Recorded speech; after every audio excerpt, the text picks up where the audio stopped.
आज बात करते हैं अभिलेख के बारे में। अभिलेखों जो अध्ययन है उसको कहा जाता है एपिग्राफी। इसके जो अभिलेखों का जो अध्ययन है उसे कहा जाता है एपिग्राफी।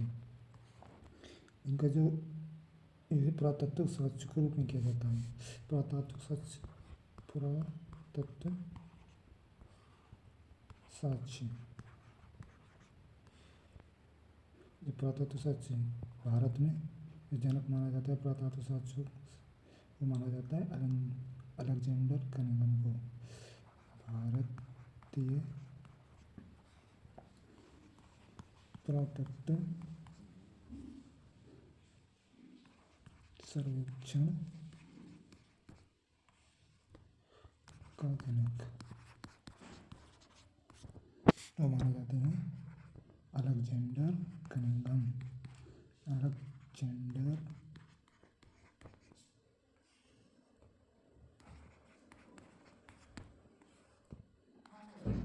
कनिंघम इसकी खोज की गई थी 1861 में।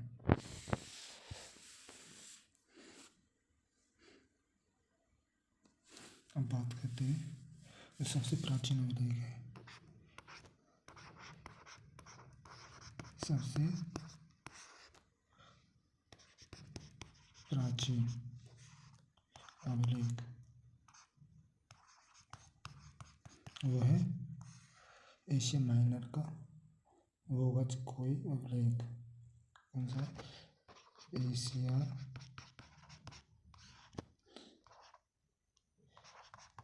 माइनर का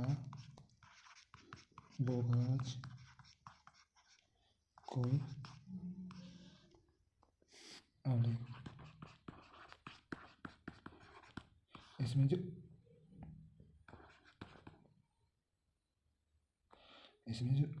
अभिलेख मिलता है इसमें मिलता है इंद्र मित्र वरुण और नातस्य का चारों का वर्णन मिलता है इसमें। अब कुछ प्रमुख बलों के बारे में बात करते हैं। हाथी गुम्फा अभिलेख। हाथी गुम्फा अभिलेख ये अभिलेख है उड़ीसा के में।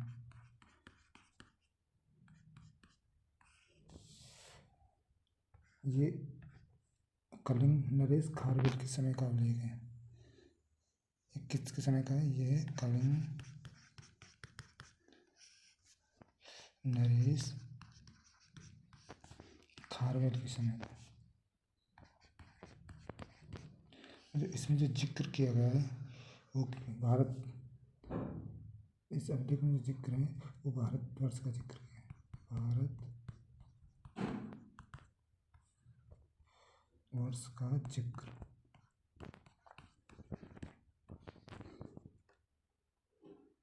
बात करते हैं जूनागढ़ अभिलेख। जूनागढ़ अभिलेख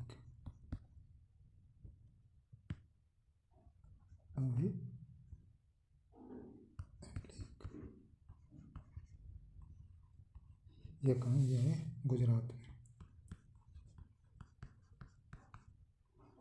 और ये कौन किसके समय का? ये है रुद्रदामन के समय का। रुद्रदामन के समय का। इसमें ये जो लिखा गया है जूनागढ़ अभिलेख वो संस्कृत भाषा में लिखा गया है। संस्कृत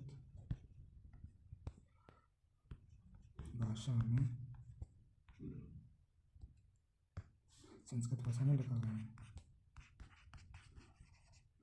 जूनागढ़ अभिलेख संस्कृत भाषा में लिखा हुआ है। अब बात करते हैं एरन अभिलेख।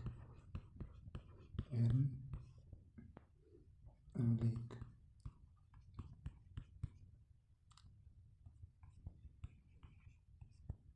ये कहाँ का? ये है मध्य प्रदेश का।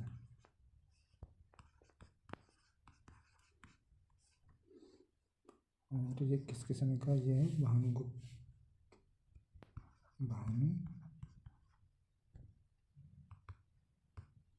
भानुगुप्त के समय का उल्लेख है। इसमें जो जिक्र किया गया है, जो सती प्रथा का जो पहली बार उल्लेख किया गया,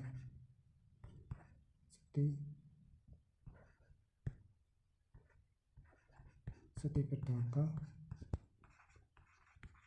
पहली बार उल्लेख इसी में मिलता है।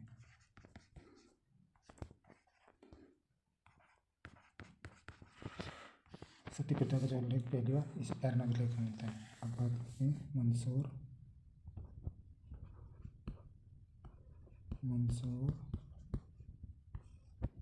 अभिलेख।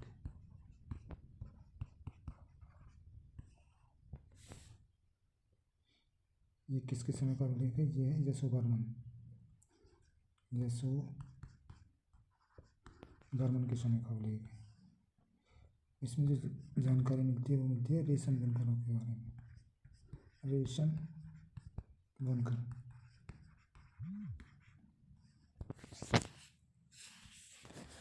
अब बात करते हैं बेहतरी अभिलेख। कौन सा, बेहतरी अभिलेख।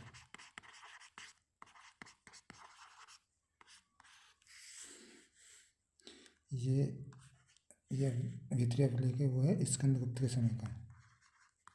स्कंदगुप्त बेहतरी अभिलेख जो है, ये है स्कंदगुप्त के समय का। जो इसमें जो जानकारी मिलती है, भारत पर सर्वप्रथम हूण के आक्रमण की जानकारी मिलती है। भारत पर सर्वप्रथम हूण के आक्रमण की जानकारी अभिलेख से हूण आक्रमण की जानकारी मिलती है, वो है ऐहोल अभिलेख। ऐहोल अभिलेख।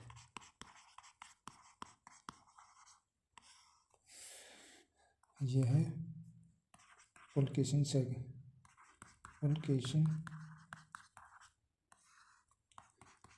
के समय का उल्लेख।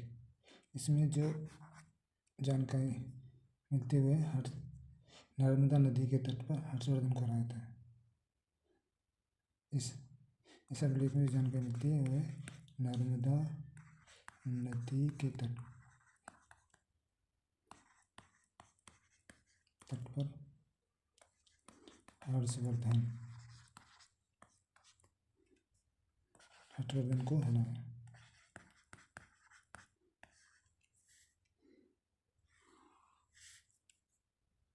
नासिक अभिलेख।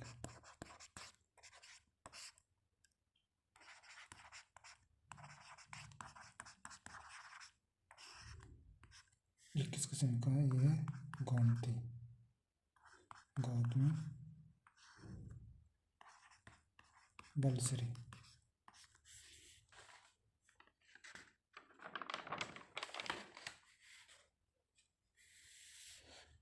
अब बात करते हैं मुद्राओं के बारे में।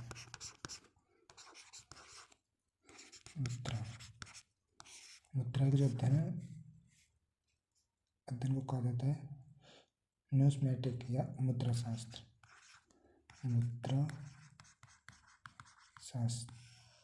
क्या बोलते थे, न्यूस्मैटिक।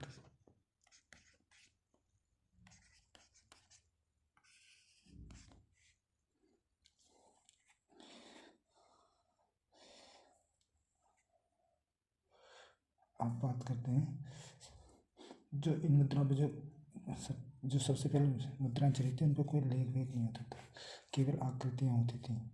और इन मुद्राओं को आहत सिक्के कहा जाता था या पंचमार्क कहते थे। सबसे पहले जिन मुद्राओं पर कोई लेख नहीं होता था,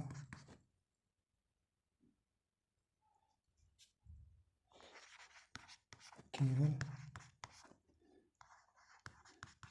आकृति होती थी। उन्हें जो खाता था उन्हें कहते थे आध सिक्के, आध सिक्के, या कह सकते हैं पंचमार्क।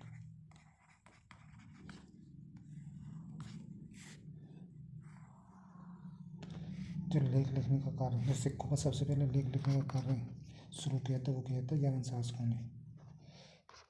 सिक्कों पर लेख लिखने का कार्य सर्वप्रथम किसने किया था? वो किया था यवन शासकों ने।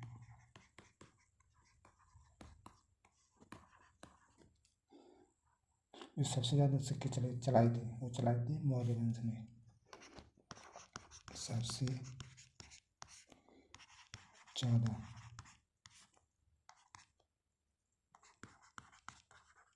सिक्के वो चलाए थे मौर्य वंश ने।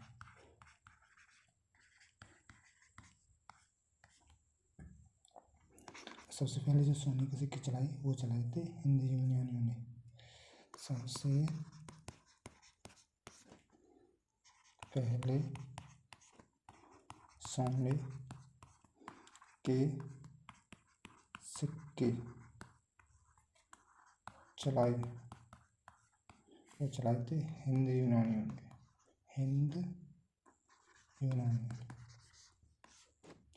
और सबसे शुद्ध जो सोने के सिक्के चलाए थे वो चलाए थे कुषाण वंश ने। सबसे शुद्ध सोने के सिक्के वो चलाए थे कुषाण वंश ने।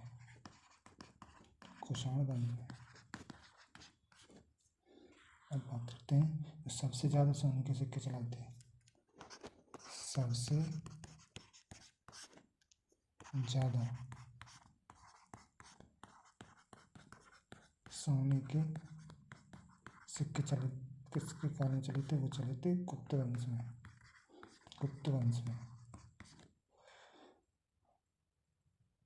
और शीशे के सिक्के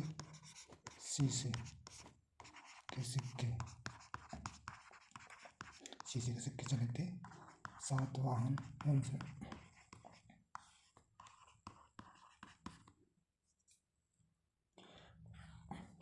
नोट करके लिखेंगे। जो भारतीय मुद्राशास्त्र के जनक माने जाते हैं वो माने जाते हैं जेम्स प्रिंसेप।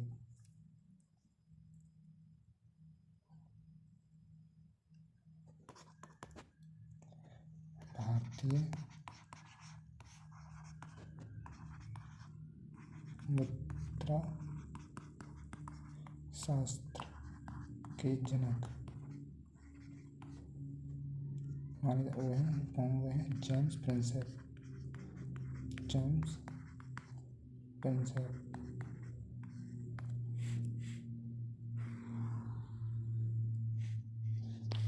एक और नोट्स लिखेंगे। अरिकमेंडुस या रोमन सिक्के मिलेंगे। इस अरिकमेंडु जो तमिलनाडु में है,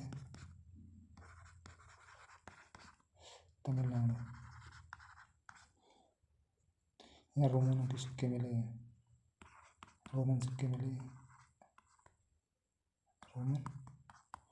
इससे क्या पता चलता है? इससे पता चलता है कि भारत और रोम के मध्य कभी व्यापार रहा होगा। जानकारी इससे मिलती है भारत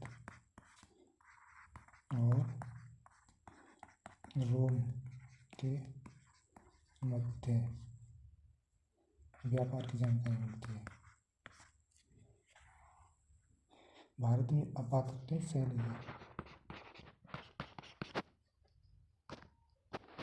शैली भारत में जो जो मंदिरों की शैली है वो है 3 प्रकार की: नागर शैली, त्रिभुज शैली, वेसर शैली।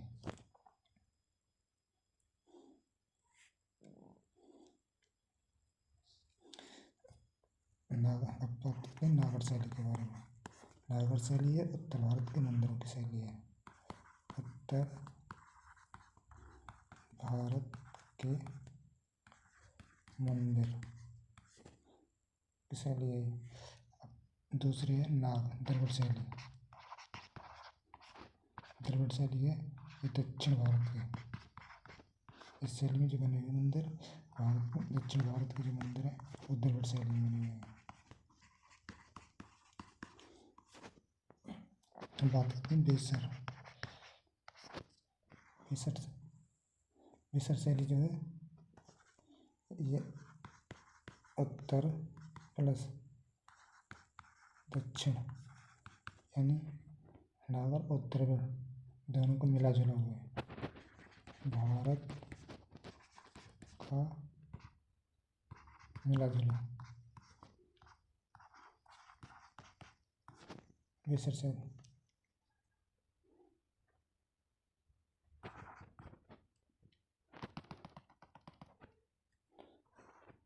मिला जुला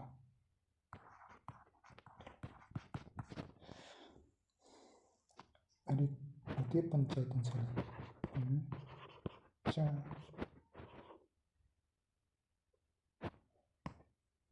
पंचायतन शैली मंदिर की शैली है। इसमें क्या होता है, इससे मेन मंदिर ये होता है, इसके चारों कोनों पर और मंदिर छोटे छोटे मंदिर होते हैं। ये होता है मेन मंदिर।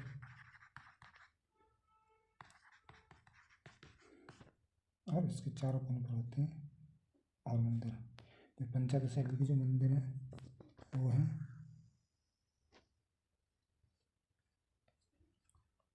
पंचायत शैली के जो मंदिर हैं वो हैं कांदरिया का महादेव मंदिर,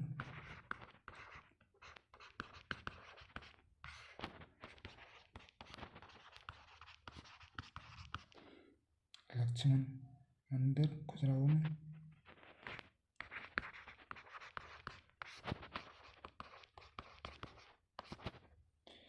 लिंगराज मंदिर है भुवनेश्वर में,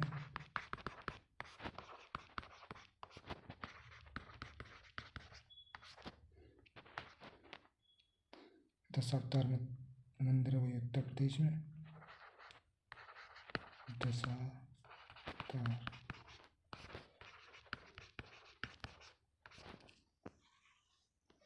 और एक कोणेश्वर मंदिर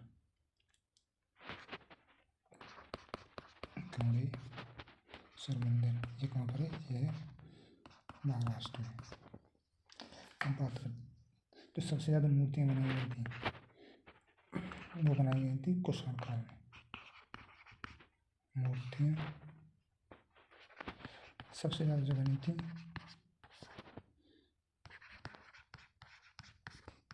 सबसे ज़्यादा निर्माण हुआ था मूर्तियों का वो हुआ था कुषाण काल में।